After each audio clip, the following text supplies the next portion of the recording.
Big fat Indian weddings. Well, इन्हें big fat Indian weddings क्यों बोलते हैं? क्या यहाँ पे जाके इतनी सारी डिशेस होती हैं, लोग मोटे हो जाते हैं इसलिए?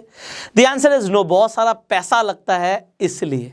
बिग फैट मतलब इतना ज़्यादा पैसा जो इंडियन वेडिंग्स में लगता है, इतना पूरे वर्ल्ड में कहीं पर भी किसी भी कंट्री के अंदर लोग इतना ज़्यादा पैसा नहीं लगाते।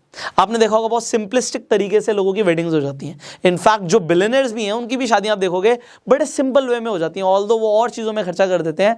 बट जिस हिसाब से इंडियन ट्रेडिशंस में इतने सारे लोगों को बुलाने में, इतने कपड़ों में, ज्वेलरी में जो खर्चा होता है, इतना पूरे वर्ल्ड में कहीं नहीं देखा जाता।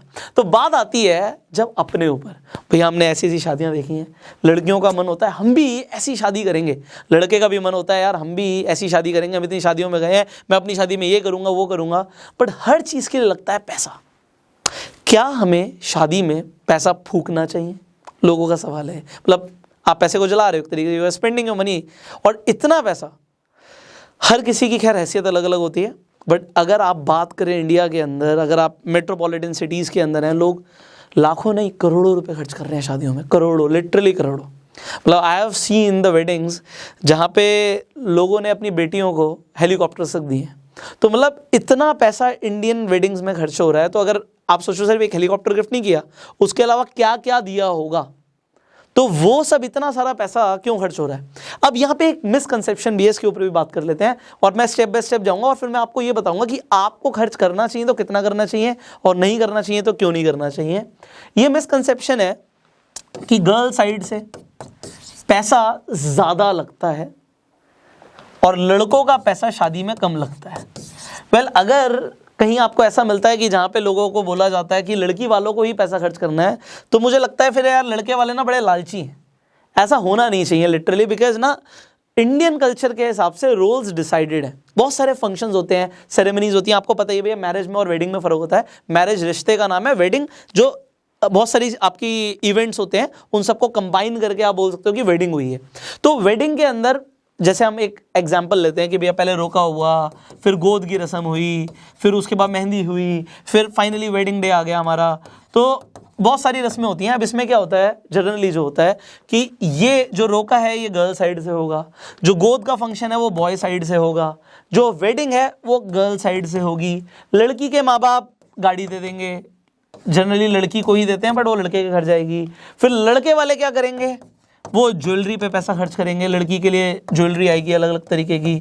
तो इस तरीके से खर्चे डिवाइडेड होते हैं। ऑल्दो होता क्या है कि लड़के वालों के पास ही ज़्यादा पैसा आ गया। क्यों आ गया? क्योंकि ज्वेलरी जो है वो लड़के के घर ही रहनी है, ऑल्दो लड़की की है बट लड़के के घर ही रहनी है। जो गाड़ी है वो भी यहीं पर आनी है। और यहाँ पे 2 फंक्शंस में पैसा खर्च हो गया और यहाँ पे एक ही फंक्शन में पैसा खर्च होता है। तो लिटरली ऐसा देखा जाता है कि फ़ायदा लड़के वाले का ज़्यादा हो गया, लड़की वाले का कम हो गया। बट ये फ़ायदा नुकसान कुछ नहीं है, दोनों फैमिली साथ में मिल रही है। तो एक अच्छी माइंडसेट होना चाहिए आपका। अब बात आती है कि ये तो एक एवरेजन आपको मैंने खर्चे बता दिए, बीच बीच में और भी छोटे मोटे फंक्शन हैं। जैसे मैंने बोला मेहंदी है, कहीं कहीं लेडीज़ नाइट, पता नहीं क्या क्या होता है, बैचलर्स पार्टी होती है, लोग बहुत सारी पार्टीज़ करते हैं। बट अब बात आती है कि ये सारी पार्टीज़ क्यों करी जा रही हैं, इसका मेन रीज़न क्या है। अब आप इसे समझे, हम किसके लिए पार्टी कर रहे हैं। अगर मैं आपको अपने बारे में बताऊं, जब मेरी शादी हुई थी मुझे याद भी नहीं कि कितनी जल्दी टाइम निकल गया। मतलब क्या क्या हुआ, कैसे हुआ, आई डो नॉट रिमेंबर। क्या फंक्शन चल रहे थे, क्या इवेंट्स हो रहे थे, कितना क्या मेन्यू था, क्या क्या डिशेस बनी थी, आई डो नॉट नो। कौन कौन आया था इनफैक्ट ये भी नहीं पता। स्टेज पे हम होते हैं, कैसे टाइम निकल जाता है पता नहीं लगता। 3-4 घंटे फोटोज़ में निकल जाते हैं, फिर कब आपके फेरे होने लग जाते हैं, फिर कब सुबह हो जाती है, आपको पता नहीं लगता टाइम कैसे निकल गया। तो वो शादी हमने किसके लिए करी? लड़का लड़की के लिए। इतना बड़ा हमने जो इवेंट किया वो किसके लिए किया? इसके 2 चीज़ें हैं। एक है हमारा सोशल स्टेटस मेंटेन रहता है। लोग ऐसा समझते हैं इंडिया के अंदर कि भैया एक इंसान का हम बैंक बैलेंस तो देख नहीं सकते, एक इंसान की हम आईटीआर तो देख नहीं सकते, तो हमें कैसे पता लगेगा उसका स्टेटस क्या है। बहुत सारे लोग बन ठन के रहते हैं, बट जब उनके इवेंट्स की बात आती है तो पता लग जाता है भैया एक्चुअल में पैसा कितना है। तो ऐसा लोग सोचते हैं। तो लोग अपना सोशल स्टेटस अच्छा मेंटेन करने के लिए बढ़िया इवेंट्स पे पैसा खर्च करते हैं, खासकर इंडिया में। एंड दूसरा होता है मेहमानों के लिए। भैया बुआ जी को तो ये मिला, अब बुआ जी की बारी आई घर में शादी करने की, तो उनके भी जो रिलेटिव्स हैं उन्हें जी गोल्ड का कुछ देना है, कुछ ये करना है, कुछ गिफ्ट देने हैं। तो भैया हम गए थे किसी की शादी में, हमें बड़ा मज़ा आया था, तो हमें भी उन लोगों को बुलाना पड़ेगा जिन लोगों के परिवार में हम गए थे। तो अब गेस्ट के लिए आप बहुत ज़्यादा पैसे खर्च करते हो। इंडियन वेडिंग्स में क्या देखा जाता है, भैया 500 लोग आ रहे हैं, 1000 लोग आ रहे हैं, कहीं कहीं तो उससे भी ज़्यादा लोग आ रहे हैं। तो इतने इतने सारे लोगों को बुलाया जाता है शादी में, तभी तो बिग होती है शादी। अब अगर इतने लोग आ रहे हैं, ये तो खैर कोविड से पहले की बात थी, अब पता नहीं कब दोबारा से ऐसे इवेंट शुरू होंगे। अब ट्रेंड थोड़ा बदल गया, पैसा अभी भी उतना ही खर्च करना है, पर अब क्या कर रहे हैं, 100 लोग 50 लोग लड़की वाले के हो गए, 50 लोग लड़के वाले के हो गए, और हमने एक 5 स्टार प्रॉपर्टी बुक कर दी, हमने जी 3 दिन के लिए 4 दिन के लिए क्रूज बुक कर दिया, और अभी भी कर उसी हिसाब से इवेंट्स रहे, पैसा पूरा खर्च कर रहे हैं। बट अब कुछ लोग कहते हैं भैया इतना पैसा क्यों खर्च कर रहे हो, आप लड़की को वो पैसा दे ही दो ना, आप एफडी करा दो उस लड़की के नाम पे, आप उसे गोल्ड लेके दे दो उतने का जितना आप पैसा इन सब चीज़ों में खर्च कर रहे हो। बट अब बात आती है, हर किसी का लेवल अलग अलग है, बात आती है एफडी कराने की ज़रूरत क्यों है। अगर वो ऐसे घर में जा रही है जहाँ पे पहले से ही लोग संपन्न हैं तो शायद इसकी ज़रूरत ही ना पड़े, और दूसरी चीज़ अगर once in a lifetime वाली बात है तो लोग खर्च भी करना चाहते हैं। तो अब ये बात आती है टोटल मानसिकता के ऊपर, लोगों की सोच क्या है। अगर लोगों के पास पैसा है, संपन्न है, तो वो कुछ भी कर सकते हैं, बट अगर नहीं है तो now here comes a question to you. आपके मन में भी ये सवाल आता होगा, हो सकता है आप 30,000 कमाते हो, 50,000 कमाते हो, लाख कमाते हो, कुछ भी कमाते हो, आपने बहुत सारी शादियां देख ली। अब मैं एक एग्जांपल ले रहा हूँ, एक एवरेज, एक मिडिल क्लास फैमिलीज की एवरेज ले रहा हूँ। अगर कोई 30, 40, 50,000 कमाता है तो बंदा कहता है जी मैं अपनी शादी में तो जी 10 लाख, 15 लाख, 20 लाख रुपए खर्च करूंगा। अभी करोड़ों की बात नहीं करते, बट इतना पैसा मैं खर्च करूंगा। और अब ये पैसा मान लेते हैं परिवार वालों के पास या आपके पास नहीं है, तो इंडिया में क्या लोग करते हैं, लोन ले लेते हैं। या तो लड़का पर्सनल लोन ले लेता है अगर उसकी जॉब है तो, वरना इंडियन फैमिलीज़ के अंदर बड़ा अच्छा कंसेप्ट होता है कमेटियों का, आपको पता है वो भी लोन की तरह एक्ट करता है। तो लोग कमेटी उठा के शादी कर लेते हैं, पैसा आ जाता है, एंड फिर हम कमेटी की किस्त चुकाते रहेंगे ईएमआई जैसा। बट आप सोचिए, एक इंसान जो कमा 30, 40, 50,000 रहा है, उसने दिखावे के लिए 10, 15, 20 लाख रुपए खर्च कर दिया, लड़के ने या लड़की वालों ने, दोनों की तरफ से बात है ये।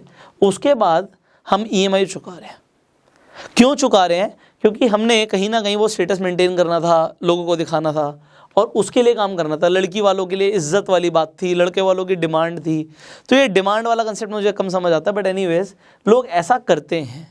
बट मुझे पर्सनली ऐसा लगता है कि आपको ना शादी के लिए आउट ऑफ द पॉकेट नहीं जाना चाहिए। क्यों? मान लो एक लड़के वाले ने लोन लिया है और उसके बाद लड़का लड़की घर में है, बट लड़का इस टेंशन में है क्योंकि उसे शादी के लिए जो खर्चा किया था उसकी किस्त चुकानी है। आज पैसा नहीं है, जहाँ पे उन्हें एंजॉय करना चाहिए, घूमने जाना चाहिए, उनके पास पैसा ही नहीं बचता, जस्ट बिकॉज ऑफ दिस। क्योंकि वेडिंग, आप यार आप समझो, वेडिंग की जो नाइट है आपकी, वो एक रात के लिए आपने इतना पैसा खर्च कर दिया, आपकी आगे की लाइफ के लिए क्या। सो ये आपको अपना पर्सनल बजट बनाना पड़ेगा कि आप शादी में कितना खर्च करना चाहते हो। अपनी लेवल से ऊपर मत जाओ, आप जितना अफोर्ड कर सकते हो शादी जैसी चीज़ के लिए उतना ही करो। दिखावे में कुछ नहीं रखा। आपके पास पैसे हैं तो आप जितने मर्जी खर्च कर सकते हो, बट उसमें भी लिमिट रखो, बिकॉज जितना लिमिटेड में आपका बढ़िया से बढ़िया काम हो जाए ना, वो ज़्यादा अच्छा रहता है। ऐसा नहीं है कि शादी है तो जी हम तो दबा के खर्च करेंगे, हमारा तो वन टाइम इवेंट है। लोग करते भी हैं, बट फिर उनके पास उससे बहुत ज़्यादा होता है। अगर कोई इंसान 1 करोड़ रुपए शादी में खर्च कर रहा है, तो मेरा ऐसा मानना है भैया तुम्हारे पास कम से कम 10 करोड़ की लिक्विडिटी होनी चाहिए।